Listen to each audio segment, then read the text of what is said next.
ગઈકાલના લેક્ચરમાં આપણે chapter number 16 પાચન અને અભિશોષણની અંદર સમજ્યા પાચન તંત્રની અંદર શરૂઆત કરી હતી આપણે દાંત અને જીભ મુખથી શરૂઆત કરીને કાલના લેક્ચરની અંદર આપણે દાંત અને જીભ વિશે જોયું આજે ત્યાંથી આગળ વધીએ અને પાચન તંત્રની અંદર જોઈએ તો મુખ જે મુખ ગુહાની અંદર ખુલે છે હવે જ્યારે આપણે ખોરાકનો કોળિયો લઈએ છીએ ત્યારે મુખ ગુહાથી આગળ વધે છે અન્નનળી થ્રુ અલગ અલગ જે ઓર્ગન્સની અંદર જઈ અને જે પાચનની ક્રિયા થાય છે એ જોઈએ હવે તો જ્યારે આપણે ખોરાકનો કોળિયો મુખની અંદર મૂકીએ છીએ ત્યારે એ જે ખોરાકનો કોળિયો છે એ ત્યાંથી આગળ વધે છે અને જોઈએ કે મુખ જે મુખ ગુહાની અંદર ખુલે ત્યારે મુખ ગુહા છે ટૂંકી કંઠનળીમાં ખુલે છે હવે જ્યારે આપણે કોઈ ખોરાકનો કોળિયો ખાઈએ છીએ ત્યારે એ મુખ ગુહાની અંદર જઈ જ્યારે અન્નનળી આગળ વધે છે ત્યારે એ પહેલા સૌથી પહેલા આવે છે કંઠનળી હવે આ મુખ છે એ કંઠનળીની અંદર ખુલે છે પુખ્ત માનવની અંદર કંઠનળીની લંબાઈ છે 12.5 સેન્ટીમીટર 12.5 સેન્ટીમીટર છે પુખ્ત મનુષ્યની અંદર કંઠનળીની લંબાઈ આવેલી હોય છે આ જે કંઠનળી છે એ ખોરાક અને હવા બંનેનો સામાન્ય માર્ગ છે એટલે કે જ્યારે આપણે ખોરાક ખાઈએ છીએ ત્યારે કંઠનળીમાંથી પસાર થાય છે ત્યારે આ જે કંઠનળી છે એ ખોરાકને પણ પસાર થવા દે છે અને હવા એટલે કે આપણે જે શ્વાસોચ્છ્વાસની ક્રિયા દ્વારા જે ઓક્સિજન વાયુ અંદર લઈએ છીએ એ હવાને પણ પસાર થવા દે છે એટલે એ બંનેનો સામાન્ય માર્ગ છે કોણ કંઠનળી એટલે તે અન્નનળી અને શ્વાસનળીની અંદર ખુલે છે હવે કંઠનળી આપણે જોઈએ તો એ બંનેની અંદર અન્નનળી અને શ્વાસનળી બંનેની અંદર ખુલે છે એટલે જ્યારે આપણે ખોરાક કે હવા જ્યારે અંદર આપણા મુખની અંદર જાય છે ત્યારે એ બંનેને શેમાંથી પસાર થવું પડશે કંઠનળીની અંદરથી પણ આપણે જોઈએ છીએ કે ખોરાક અને હવા બંને અન્નનળી અને શ્વાસનળી એ બંને પોતે અલગ માર્ગ છે તો જ્યારે આપણે ખોરાકને જ અન્નનળીની અંદર પસાર થવા દેવાનો હશે ત્યારે આ શ્વાસનળી છે એને આપણે ઢાંકવી પડશે એના ઉપર કંઈક એવું કવર લાવવું પડશે જેનાથી ખોરાક છે માત્ર અન્નનળીમાં જ પસાર થાય અથવા તો જ્યારે આપણે ખોરાક ખાતા નથી એ દરમિયાન આપણે જ્યારે શ્વાસ લઈએ છીએ ત્યારે એ હવા છે એ માત્ર શ્વાસનળીની અંદર જ પસાર થવી જોઈએ અન્નનળીની અંદર નહીં તો એના માટે ત્યાં એક સરસ મજાની રચના આવેલી છે કે જે કંઠનળીને અન્નનળી અને શ્વાસનળીથી અલગ કરે છે જેને કહેવામાં આવે છે ઘાટી ઢાંકણ આ ઘાટી ઢાંકણ એટલે કે એપિગ્લોટિસ આ એપિગ્લોટિસ એટલે કે ઘાટી ઢાંકણ છે એક એવી રચના છે જે કાસ્થિમય રચના છે કે જે કંઠનળીને અન્નનળી અને શ્વાસનળીથી બંનેને અલગ કરે છે કેવી રીતે જ્યારે આપણે ખોરાકનો કોળિયો મુખની અંદર મૂકીએ છીએ ત્યારે બરાબર ચાવી અને અંદર કંઠનળીથી અન્નનળીની અંદર આગળ વધે છે ત્યારે આ જે ખોરાકનો કોળિયો છે એને માત્ર અન્નનળીની અંદર પસાર થવા માટે આ ઘાટી ઢાંકણ છે એ શ્વાસનળીને શું કરી દેશે ત્યાં બંધ કરી દેશે અને ખોરાકનો કોળિયો છે ક્યાં જશે અન્નનળીની અંદર એવી જ રીતે જ્યારે એનાથી ઓપોઝિટ કે જ્યારે આપણે શ્વાસ લઈએ છીએ ત્યારે હવાને માત્ર શ્વાસનળીની અંદર પસાર થવા માટે ઘાટી ઢાંકણ છે એ અન્નનળીને ઢાંકી દેશે અને ઓક્સિજન વાયુ જે હવા છે ક્યાં પસાર થશે શ્વાસનળીની અંદર એટલા માટે ત્યાં ઘાટી ઢાંકણ આ ખાસ યાદ રાખી લેજો એમસીક્યુ માટે કે કંઠનળીને અન્નનળી અને શ્વાસનળીથી અલગ કરવા માટે શું છે તે જગ્યાએ તો કે ઘાટી ઢાંકણ એપિગ્લોટિસ આ જે ઘાટી ઢાંકણ તરીકે ઓળખાતી કાસ્થિમય રચના ખોરાકને શ્વાસનળીમાં પ્રવેશતો અટકાવે છે એટલે કે એ ત્યાં શ્વાસનળીને બંધ કરી દે છે અને ખોરાક છે ક્યાં જાય છે અન્નનળીની અંદર હવે ત્યાંથી આગળ જોઈએ તો આવે છે અન્નનળી જ્યારે કંઠનળીમાંથી ખોરાક પસાર થાય અન્નનળી અને શ્વાસનળી એટલે કે ઘાટી ઢાંકણ દ્વારા શ્વાસનળી બંધ થઈ જાય છે ખોરાકનો કોળિયો આગળ વધે છે અને ક્યાં આવે છે અન્નનળીમાં તો આ અન્નનળી છે એ પાતળી અને 23 થી 25 સેન્ટીમીટર લંબાઈ ધરાવે છે પુખ્ત માનવની અંદર અન્નનળી જે છે એની લંબાઈ કેટલી છે 23 થી 25 સેન્ટીમીટર. 23 થી 25 સેન્ટીમીટરની લંબાઈ અન્નનળી ધરાવે છે અને તે પશ્વ તરફ ગરદન, ઉરસ અને ઉરોદર પટલમાંથી પસાર થઈ જે આકારની કોથળી જેવી રચનામાં ખુલે છે જેને જઠર કહે છે. એટલે કે અન્નનળી છે એ પશ્વ તરફ એટલે કે તમે અંદરની તરફ જુઓ કંઠનળીથી આગળ વધીને તો ગરદન, ઉરસ અને ઉરોદર પટલ એટલે કે આપણી જે ઉરોદર પટલ એટલે કે જે આપણા અહીં નીચે પેટનો ભાગ છે કે જે ક્યાં ખુલે છે જે આકારની કોથળી જેવી રચના છે કે જ્યાંથી પછી શેની શરૂઆત થાય છે જઠર.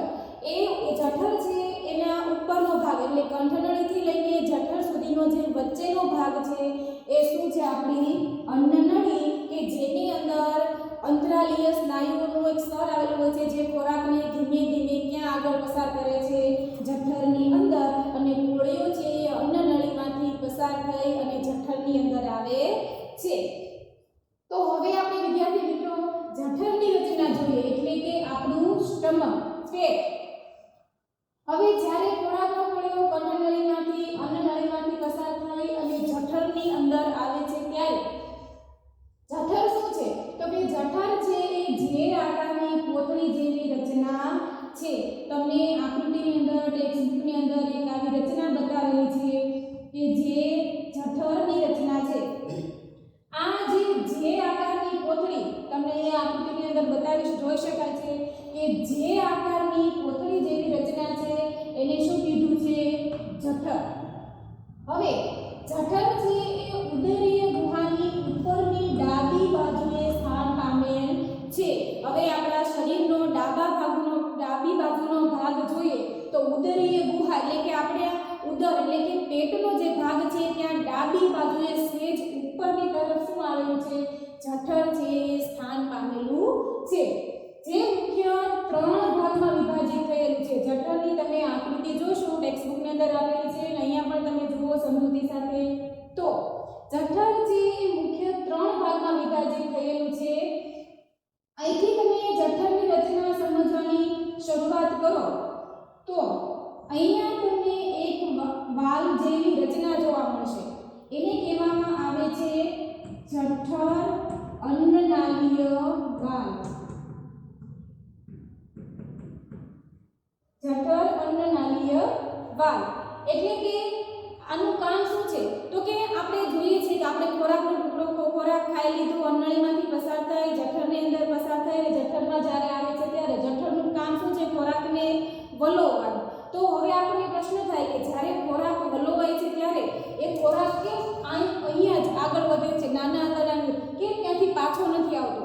તો એના નિયમન માટે ખોરાક છે જઠરમાંથી ક્યારે પાછો નથી આવતો. આપણે વોમિટિંગ નથી થતી. જમી લીધા પછી ખોરાક છે પાચનની ક્રિયામાં આગળ વધે છે. તો અહીંયા જઠરની અંદર અન્નનળી અને જઠરના જોડાણ સ્થાન પર એક વાલ્વ આવેલો છે જેને કહેવાય છે જઠર અન્નનાલીય વાલ્વ કે જે ખોરાકને જઠરમાંથી પાછો અન્નનળીમાં ધકેલતો રોકે છે અને અહીંયા જઠરની અંદર તેની પાચનની ક્રિયા ચાલુ કરે છે.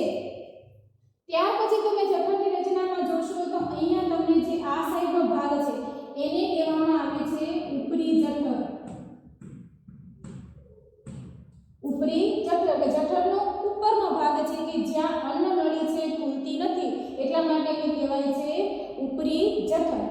ત્યાર પછીનો ભાગ જુઓ કે જ્યાં અન્નનળી ખુલે છે એટલે કે આ વચ્ચેનો આખો ભાગ એને કહેવામાં આવે છે હૃદયગામી જઠર. હૃદયગામી જઠર કે જે જઠરનો શું છે મુખ્ય દેહ ભાગ એટલે કે મોટામાં મોટો ભાગ તમે જઠરનો જુઓ તો એ છે હૃદયગામી જઠર. અહીંયા હૃદયગામી જઠર છે કે જેની અંદર અન્નનળી ખુલે છે. અહીંયા ઉપરનો ભાગ છે ત્યાં તમે જોઈ શકો છો કે અન્નનળી ત્યાં ખુલતી નથી. ઉપરનો ભાગ છે માટે એને ઉપરી જઠર કીધું અને જ્યાં અન્નનળી ખુલે છે એને કહેવામાં આવે છે હૃદયગામી જઠર દેહ ભાગ કે જે આખા જઠરનો મુખ્ય મેન ભાગ છે એને કહેવાય હૃદયગામી જઠર. ત્યાર પછી જોઈએ તો અહીંયા આગળ જે ભાગ આવેલો છે કે જ્યાં પક્વાશયની અંદર જે ભાગ ખુલવા જઈ રહ્યો છે જઠરનો પકવાશય દ્વારા નાના આંતરડામાં જશે ત્યાંથી મોટા આંતરડામાં એવી રીતે આગળ. તો જઠર અહીંયા જ્યાંથી પકવાશયમાં ખુલવા જઈ રહ્યું છે એ ભાગને કહેવામાં આવે છે નિજઠર. નિજઠર કહેવામાં આવે છે. તો આ જે નિજઠરનો ભાગ છે, હવે તમે જોઈ શકાય છે કે આ જે નિજઠર છે એ ક્યાં આવેલું છે?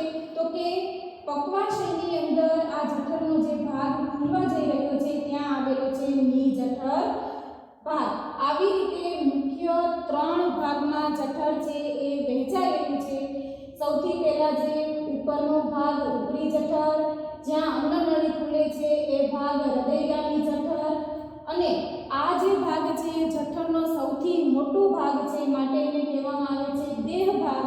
અને જ્યાંથી પકવાશયની અંદર જઠરનો ભાગ ખોરાક આગળ ધકેલાય છે એને કહેવામાં આવે છે નિજઠર. અહીંયા નિજઠર વાલ્વ આવેલો છે. નિજઠર વાલ્વ એટલે કે જઠરમાંથી જે ખોરાકનું પાચન થાય અને પકવાશયની અંદર આગળ નાના આંતરડાની અંદર જશે ત્યાંથી ખોરાક પાછો ન આવે એના નિયમન માટે નિજઠર વાલ્વ આવેલો છે. એક વસ્તુ અહીંયા કે અહીંયા જે જઠર અન્નનાળીનો વાલ્વ છે એ શેનો બનેલો છે? મુદ્રિકા સ્નાયુનો બનેલો છે. આવી રીતે જઠર છે એ 3 ભાગમાં વહેંચાયેલું છે અને જે આપણા શરીરના ઉત્તર ગુહાની ઉપરીય ડાબી બાજુ આવેલું છે. સમજાઈ ગયું? એક વખત આકૃતિ છે તમારે જાતે બુકની અંદર ડ્રો કરવાની ટ્રાય કરવી, જેના લીધે આપણને જ્યારે આકૃતિ પરીક્ષાની અંદર પૂછાણી હોય તો ઈઝી રહેશે અને સમજવામાં પણ તમને ઈઝી રહેશે. માટે એક વખત ફિગર જે આકૃતિ છે જઠરની એ જાતે ડ્રો કરવાની ટ્રાય કરવી. ત્યાર પછી આગળ જોઈએ નાનું આંતરડું. જ્યારે જઠરની અંદર ખોરાક પાચન થઈ અને આગળ વધે છે ત્યાંથી આવે છે નાના આંતરડાની અંદર એ જોઈએ. હવે જઠરમાંથી ખોરાક પાચનની ક્રિયા થઈ, ગલોવાની ક્રિયા થઈ અને ખોરાક જઠરમાંથી નાના આંતરડાની અંદર આવે છે જેને કહેવામાં આવે છે સ્મોલ ઇન્ટેસ્ટાઇન. આ નાનું આંતરડું છે એની લંબાઈ છે 6.5 મીટર, 6.5 મીટર છે એ પુખ્ત માનવની અંદર નાના આંતરડાની લંબાઈ છે કે જે મુખ્ય 3 ભાગમાં ખુલે છે. પ્રથમ ભાગ પકવાશય કે જ્યાંથી જઠરનો ભાગ છે એ પૂરો થાય છે અને નાના આંતરડાનો શરૂઆતનો ભાગ છે. એટલે આ જે ભાગ છે શું છે? નાના આંતરડાનો અગ્રભાગ કે જ્યાંથી નાના આંતરડાની શરૂઆત થાય છે એટલે કે પકવાશય. પછી જોઈએ તો મધ્યાંત્ર. હવે મધ્યાંત્ર એટલે કે ગૂંચળામય ભાગ. સૌથી ગૂંચળામય ભાગ તમે આકૃતિની અંદર ટેક્સ્ટબુકની અંદર જોયું હશે તો આવી રીતે મોટું આંતરડું અને ત્યાર પછી આવી રીતે વચ્ચે જે એકદમ ગૂંચળામય ભાગ બતાવેલો છે એ શું છે? આપણું નાનું આંતરડું. હવે નાના આંતરડાની શરૂઆતનો ભાગ છે અગ્રભાગ કે જે જઠરની અંદર થઈને આવે છે, જઠરનો અંતભાગ એટલે એ નાના આંતરડાનો શરૂઆતનો ભાગ એટલે કે અગ્રભાગ. મધ્યાંત્ર એટલે કે એકદમ અહીં જે ગૂંચળામય ભાગ તમને બતાવેલો છે એ છે મધ્યાંત્ર, અને શેષાંત્ર એટલે ખૂબ જ ગૂંચળામય ભાગ. ખૂબ જ ગૂંચળામય ભાગ એટલે કે શેષાંત્ર કે જ્યાં સૌથી વધુ ગૂંચળામય ભાગ આવેલો છે એ. હવે જો મને કોઈનું ક્યારે નાના આંતરડાનો ભાગ મળી જાય અને હું એનો છેદ કરીને જોઉં, સપોઝ કે આપણે જોઈએ કે આ નાનો આંતરડાનો એક ભાગ છે. નાના આંતરડાઓ છે અહીંયા જે વચ્ચે બતાવેલું એનો એક ભાગ છે કે જેનો હું છેદ કરીને જો તો એ છેદ ઉપર તમને એક બ્રશ જેવા કોષ જોવા મળશે. બ્રશ બોર્ડર જેને કહેવાય બ્રશ બોર્ડર એટલે કે એકદમ રસાંકુર કે જેને કહેવાય રસાંકુર. સૂક્ષ્મ રસાંકુર જેવી રચના તમને અહીં નાના આંતરડાના દિવાલ ઉપર જોવા મળશે જેને બ્રશ બોર્ડર એટલે કે બ્રશ હોય આપણું એની જેવા ઉપર તમને તાતણા જોવા મળશે એટલે એને બ્રશ બોર્ડર નામ આપવામાં આવ્યું કે જેને કહેવાય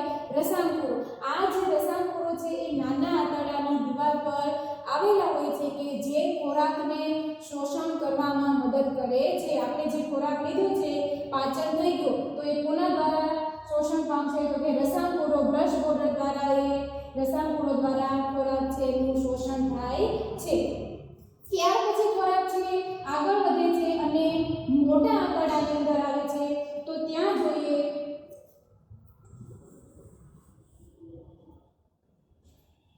અહીંયા આગળ મોટું આંતરડું એટલે કે લાર્જ ઇન્ટેસ્ટાઇન. હવે નાના આંતરડાની અંદરથી ખોરાક મોટા આંતરડાની અંદર આવે છે.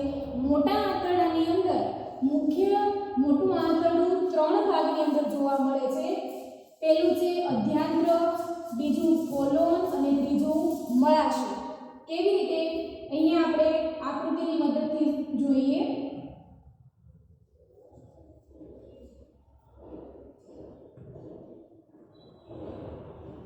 આકૃતિની અંદર તમને બુકની અંદર ટેક્સ્ટબુકની અંદર પણ તમને બતાવેલું છે આ રીતે આકૃતિ. તો અહીં જે આ રીતે ભાગ બતાવેલો છે એ છે આપણું મોટું આંતરડું. મોટું આંતરડું. આ મોટું આંતરડું છે કે જ્યાં અધ્યાન્ત્ર અહીંયા જે છેલ્લો જે ભાગ તમને દેખાય છે કોથળી જેવો એને કહેવામાં આવે છે અધ્યાન્ત્ર. આ અધ્યાન્ત્ર અહીંયા જે તમને આખું બતાવેલું છે એ છે મોટું આંતરડું અને એનો પહેલો ભાગ જોઈએ આપણે અધ્યાન્ત્ર તો તમને અહીં નીચે એક ભાગ તમને દેખાશે નાની કોથળી જેવો એને કહેવામાં આવે છે અધ્યાન્ત્ર. અને ત્યાર પછી આખું જે આંતરડું છે એક ગુચળામય તમને આકૃતિની અંદર દેખાશે. આ જે ગુચળામય આખો જે ભાગ છે એને કહેવામાં આવે છે કોલોન. કોલોન આ જે આપણો ગુચળામય ભાગ છે એ છે કોલોન. પણ આ જે કોલોન છે એ પણ 3 ભાગની અંદર વહેંચાયેલો છે. એટલે કે તમે જુઓ તો અહીંથી આંતરડાનો જે ભાગ છે ક્યાં જાય છે ઉપર તરફ તો એને કહેવાય ઉર્ધ્વગામી કોલોન. ઉર્ધ્વગામી કોલોન. ત્યાર પછી તમે જુઓ તો અહીંથી આડો ભાગ જાય છે આંતરડાનો તો એને કહેવાય અનુપ્રસ્થ કોલોન. અનુપ્રસ્થ કોલોન અહીંથી ઉપરની તરફ જાય છે એટલે ઉર્ધ્વગામી કોલોન. આડી બાજુ જાય છે આંતરડાનો ભાગ તો એને અનુપ્રસ્થ કોલોન એટલે કે આડી સાઈડ. અને ત્યાંથી તમે આ સાઈડ જુઓ તો નીચેની તરફ આંતરડાનો ભાગ આવે છે તો એને કહેવાય અધોગામી કોલોન. અધોગામી કોલોન. આવી રીતે આંતરડાનો જે કોલોન ભાગ છે ગુચળામય ભાગ છે એ મુખ્ય 3 ભાગની અંદર વહેંચાયેલો છે. અધોગામી ઉર્ધ્વગામી કોલોન, અનુપ્રસ્થ કોલોન અને અધોગામી કોલોન. હવે ત્યાર પછી જોઈએ તો અહીં તમને નીચે એક કોથળી જેવી રચના જોવા મળે છે જેને કહેવાય મળાશય. મોટા આંતરડાનો આ છેલ્લો ભાગ છે મળાશય કે જ્યાં અપાચિત જે ખોરાક વધેલો છે એ મળાશયની અંદર સંગ્રહ થાય છે અને મળદ્વાર દ્વારા શરીરની બહાર નિકાલ કરવામાં આવે છે. અને મળાશયથી આગળ અહીંયા એક વાલ જેવી રચના જોવા મળે છે જેને કહેવામાં આવે છે ગુદાદ્વાર. ગુદાદ્વાર આ એક વાલ્વની રચના છે કે જે મુદ્રિકા સ્નાયુનો બનેલો છે. મુદ્રિકા સ્નાયુનો બનેલો છે. અને ત્યાર પછી અહીં જે છેલ્લે આવેલો છે એ છે મળદ્વાર કે જ્યાંથી ખોરાક છે એ છેલ્લે અપાચિત ખોરાક છે મળદ્વાર દ્વારા શરીરમાંથી બહાર નીકળે છે.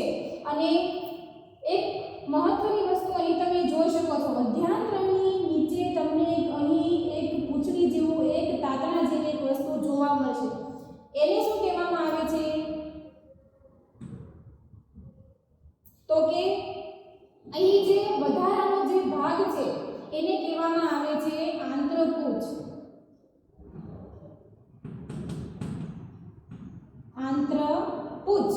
આ આંત્રપૂછ શું છે તો કે એ આપણું એક અવશિષ્ટ અંગ છે. શું છે? અવશિષ્ટ અંગ.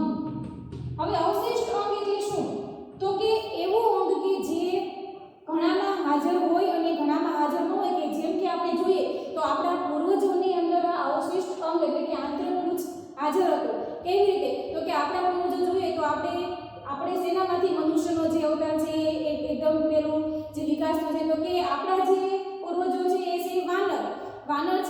આપણે જે હોમો સેપિયન્સ સેપિયન્સ એટલે આપણા પૂર્વજો છે વાનર, તો વાનરની અંદર તમે જુઓ તો એના જે આંદ્રપુષ્ઠની અંદર વિકસિત જોવા મળતું હતું અને એના જે કાન છે તમે જુઓ એની રીતે હલનચલન કરી શકે, તો આ એક પ્રકારનું શું કહેવાય અવશિષ્ટ અંગ. હવે આપણે અત્યારે જોઈએ તો આપણે આપણા કાન આપણી જાતે છે એ આપણે હલનચલન કરાવી શકતા નથી, તો અમુક એવી વસ્તુ કે જે આપણા પૂર્વજોની અંદર હતી આપણાની અંદર વિકાસ અત્યારે હોતો નથી, તો એને કહેવાય અવશિષ્ટ અંગ.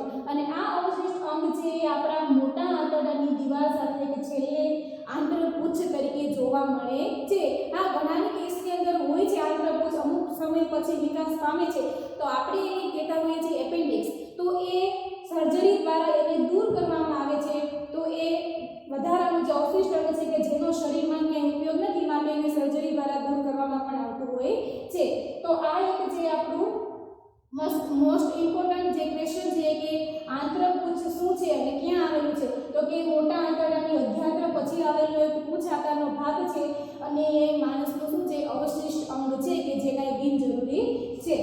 આવી રીતે મોટું આંતરડું છે એ મુખ્ય 3 ભાગમાં વહેંચાયેલું છે અને ખોરાકનું પાચન આ 3 ભાગની અંદર થઈ અને છેલ્લે અપાચિત જે ખોરાક કે જે શોષાઈ ગયેલો છે કે જેનું હવે કાંઈ પણ શોષણ થવાનું નથી એ છેલ્લે મળાશયની અંદર એકઠો થશે અને મળદ્વાર દ્વારા શરીરની બહાર નીકળી જશે અને આવી રીતે પાચનની ક્રિયા થશે. તો ફરીવાર જુઓ તો કે મોટું આંતરડું અધ્યાંત્ર કોલોન અને મળાશયની અંદર છે.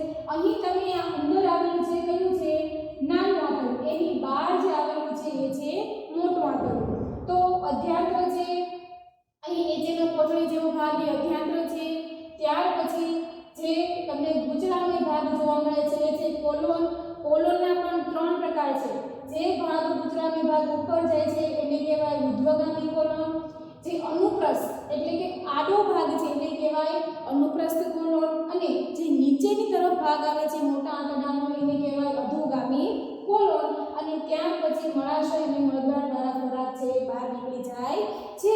અને અહીં તમને એક નાના તંતુ જેવી એક રચના જોવા મળશે અધ્યાંત્રની નીચે, એને કહેવામાં આવે છે આંતરકોશ કે જે આપણું અવશિષ્ટ અંગ છે કે જે અત્યારે હાજર હોતું નથી, જે આપણા પૂર્વજોની અંદર હાજર હતું. અને જો કદાચ ઇનકેસ કોઈ કેસમાં કોઈ હાજર હોય આ અવશિષ્ટ આંતરકોશ તો એને સર્જરી દ્વારા દૂર કરવામાં આવે છે. હવે આપણે આ જે આખો અન્ન માર્ગ થયો એટલે કે અન્ન નળીથી લઈને જે આપણું મળાશય મળદ્વાર સુધી મોટા આંતરડા સુધી જે આખો માર્ગ છે એ માર્ગના જે આખા સ્નાયુ છે એનો જે તમે આખો માર્ગ છે એનો તમે છેદ લો, અનુપ્રસ્થ છેદ એટલે કે માનો કે કોઈ પણ એક નાના આંતરડાનું કે મોટા આંતરડાનું કે અન્નનળી એનો હું એક છેદ લઉં. અહીં તમને એક માનો કે અહીં બતાવેલું છે અન્નનળી, તો હું એનો આડો છેદ લઉં એટલે કે અનુપ્રસ્થ છેદ. જો તમે કોઈ વસ્તુનો આડો છેદ લો છો તો એને કેવું કહેવાય અનુપ્રસ્થ છેદ. અને જો તમે કોઈ વસ્તુનો ઊભો છેદ લો છો તો એને કેવું કહેવાય આયામ છેદ. હવે અહીં આખો જે પાચન માર્ગ છે આપણો અન્નનળીથી શરૂ કરીને મળાશય સુધીનો એનો આપણે અનુપ્રસ્થ છેદ લઈએ, આડો છેદ લઈએ અને જો એનો આપણે અભ્યાસ કરવામાં આવે તો એ સ્તરની અંદર કયા પ્રકારના સ્તર રહેલા છે અને એનું શું કાર્ય છે એ હવે આપણે એના પછીના ટોપિકમાં જોઈએ. તો હવે આનો આડો છેદ જોઈએ